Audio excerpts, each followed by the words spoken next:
I love that opening. It basically sets the tone for this game perfectly. The Super Nintendo was quite the upgrade from the Nintendo Entertainment System. The graphics were better, the sound was better, anything you can name. In fact, this is where the console wars took off, the Super Nintendo versus the Sega Genesis. I always say there will never be another console war like those two.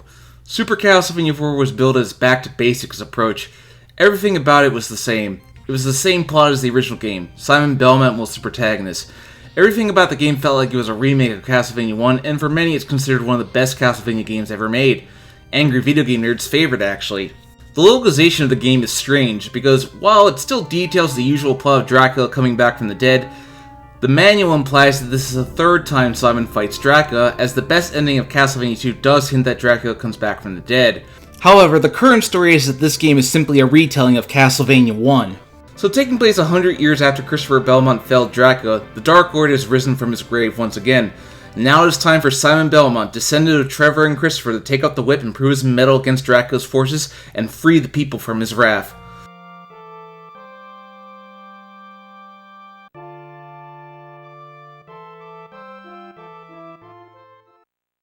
Always a great way to make you go, time to kick Dracula's ass. For starters, the control is way better in this game. Simon actually moves like he has some weight to him, and his jumps no longer carry a risk. I feel like I have perfect control of Simon when about to make a life-rending jump. Then there's the whip. The whip is so good. You can actually make Simon shoot his whip in 8 directions this time. Granted, aiming it downwards is only doable in the air, but you can also twirl your whip around, which is a nice little touch. One thing the game lets you do is use your whip to cross chasms. Kind of feels like Spider-Man. And the theme playing in the first level is Simon Belmont's theme. Remember this song, we're going to get back to it. The classic weapons return, such as the knife, the axe, the stopwatch, are all there, and with the use of the Super Nintendo's additional buttons, these sub-weapons are mapped to the R button. That makes it way less awkward in trying to activate them. I knew the NES was limited to only having 2 buttons, so you had to make do with what you had. The first level of the game is pretty easy. It's just meant to lead you into the rest of the game. Eventually, you reach the boss of the first level, Radawin, a skeleton on a skeleton horse. Oddly appropriate considering the theme of Castlevania. With the whip, he's no trouble at all. Explodes into a bunch of bones. Way more than I think's putting together, but what do you know. Stage 2 takes place in a forest with hands coming out of the ground that hold you in place for enemies to attack you. Can I just say that I really appreciate the ability to duck? The game is far more generous with pieces of chicken that you find, even throwing in smaller pieces that restore less life but are still helpful. By my calculations, Simon can take 2 hits, but the third will kill him if he doesn't get health. So now we come across Medusa. I'm guessing Simon isn't looking into her eyes because she can turn people to stone. But she's so remarkably easy this time around, I killed her in about 2 seconds. But that's not the end of the level. Now we're in a stream. May appear peaceful, but this is Castlevania. Flying enemies return, and with the octo-directional whip, they are no problem at all. It's weird that you fight the boss at the midpoint. Now we enter Stage 3, a cavern with dropping bubbles which tend to hurt in retro video games. You have to climb up. With your new whip, it's no problem. But what can still kill you? Getting knocked back into a pit. Glad to see some traditions have not changed. With the whip destroying these flexing skeleton heads has never been any easier or satisfying. While the game Sports Unlimited continues, if you die in a level, you have to do the entire level all over again. Why can't video game characters swim? Fortunately, destroyed platforms will reappear if you walk off screen. Hey, wow, I can walk upstairs backwards, so Simon can do the moonwalk. Huh, go figure. Eat your heart out, Dante. The boss of the level is a 2-headed dragon that moves erratically. It's here that the axe sub-weapon really comes in handy. Stage 4, the Death Tower. Reminds me of Death Mountain from Zelda. This does have platforms that you spin when you jump on them, so your reflexes have to be lightning fast. The first boss is a floating invisible skull. I can't pronounce his name, so we'll just call him Skeletor. He goes down easy. The highlight of the level is where you have to hold on to the chain while the whole room spins. It's an impressive achievement for the Super Nintendo. Then the third part of the level with the spiraling hallway, it's really an amazing graphical achievement that still holds up today. Fourth part of the level has rising blocks so you got to move, and Simon doesn't run, he just does the Belmont strut. So finally we reach our boss battle, and it's against a huge rock monster while the ceiling collapses, so you're fighting 2 things at once. Basically you just have to hope you get lucky. On to Stage 5. Starting off, I'm under assault from basically everything. Challenge is starting to get higher. There's really not much to it. The setting just lets you know you're getting higher into the castle. In fact, it's a breather level compared to the hell you had to go through in the last level. Very short too. Now with Stage 6, we're in the hallways of the castle. Then you reach the chandelier that requires very precise jumps. Ghost couples come at you as well as whatever this floating orb is. Part 3 has hands that come out of the wall and grab you and will wake up certain skeleton warriors. Fortunately, you can do the duck walk. The boss is this floating dance couple. Honestly, I don't find their patterns too hard. On to stage 7, in a library. I guess Dracula takes the time to read when it suits him. Guys gotta live a little. One thing I do love is that when you were on the stairs this time, you're not completely vulnerable, or at least not to the extent you were in Castlevania 3. A rogue that crawls under you, a painting that grabs you, it all adds to that gothic feel.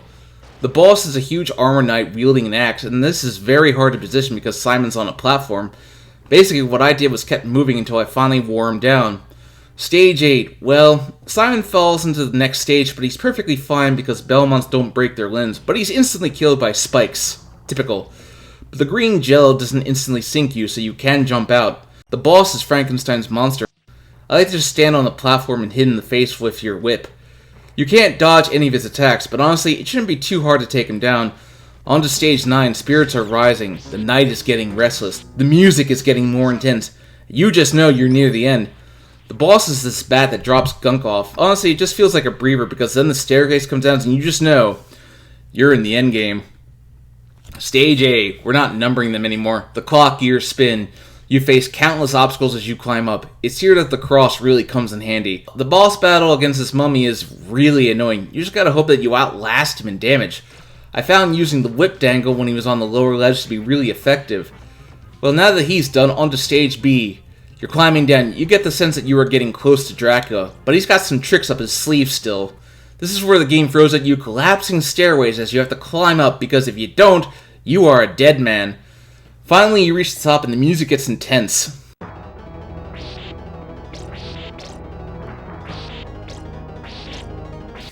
With the first boss, I figured out a pattern. Keep moving to the left or right, duck down, and use your whip as quickly as possible. Eventually, he loses his spear, but his beak is even more damaging. Fortunately, when you beat one boss, you don't have to refight them if you die. The second boss battle is a flying gargoyle, and you've been dealing with those all game, so he's nothing too hard. But then you go to the top and find Death himself waiting for Simon Belmont. Death is actually pretty easy this time around. Not as easy as Simon's quest, but his patterns are easy to predict, and once he goes down, all that's left is Dracula. Of course, here's the trick that everybody knows. You find the invisible staircase, get upgraded to 3 shots and 99 hearts. Just make sure you don't die going back. The fight with Dracula, at the beginning, he follows his usual pattern. Fortunately, his little orb will drop a piece of chicken leg. You just gotta make sure you hit him in the head. But once you get him down to halfway, Dracula's head will be replaced by a skull and lightning shoots down. The battle's about to get harder, but what starts playing but the theme of Simon Belmont?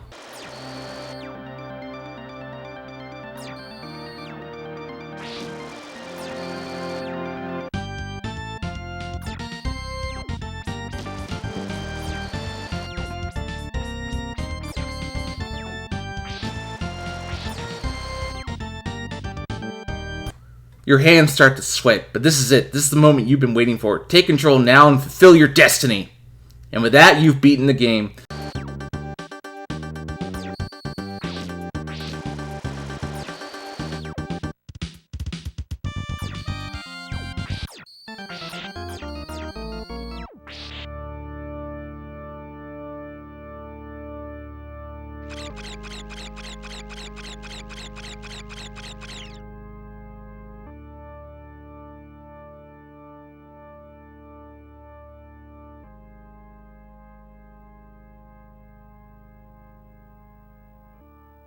Super Castlevania 4 is an excellent game. That shot of Simon looking at the castle's destruction with the music playing, what this succeeded at doing, you are Simon Belmont. You did this. So take a rest. You've earned it.